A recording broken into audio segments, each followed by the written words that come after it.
Now to a story about hopeful parents looking for money and also for answers from an adoption agency that went bankrupt, and they're not liking what they're finding. It's now been 10 days since the Independent Adoption Center closed its office here and in 9 other states. We've got Rich Van Wyk, who's been following the journey of one couple who was devastated by the closing. Rich?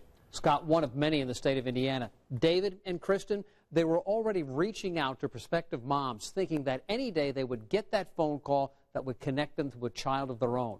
Now they're scouring the internet for answers that has them both crying and smiling. Kristen Baldock and her husband David suffered through 10 days of anger, loss, and disappointment. From both of us. Of course, he starts crying, I start crying, so it's kind of a vicious cycle. Since the nationwide Independent Adoption Center abruptly declared bankruptcy and closed, taking clients' money and hopes of adopting a child.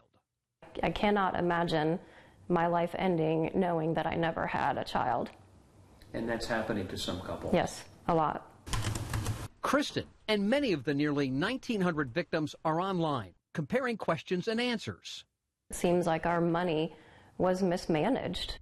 In court documents, the IAC listed assets of nearly $57,000 with liabilities of nearly $650,000. We were investing in our lives or investing in the lives of a future child, and it's gone. $16,000 and an irreplaceable year and a half spent on medical exams, criminal background checks, and other requirements. Are you having to start all over again from square one? I think so, yes. The facts state people kind of in their mid-30s, late 20s, mid-30s, are generally, more likable, I guess, in terms of adoption. So we're not at that point anymore. I couldn't tell. Thank you. The internet brought even bigger smiles to the faces of Kristen and David. A parent of one of his students launched a GoFundMe page. Friends, relatives, and strangers are giving the couple a second chance to adopt a child. It really brings tears to your eyes because, I know that we'll never be able to thank all of these people individually. And, they're honestly, they're helping our dreams come true is really the simplest way to say it.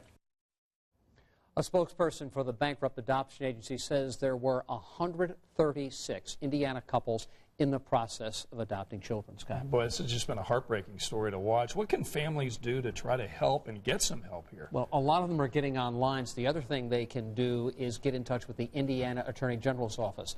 The Consumer Protection Agency, part of that office, has heard from only 2 victims so far. They're investing those complaints as they monitor the situation. Yeah, we'll get their information on WTHR.com in hopes that the families can get some help. Rich, thanks. And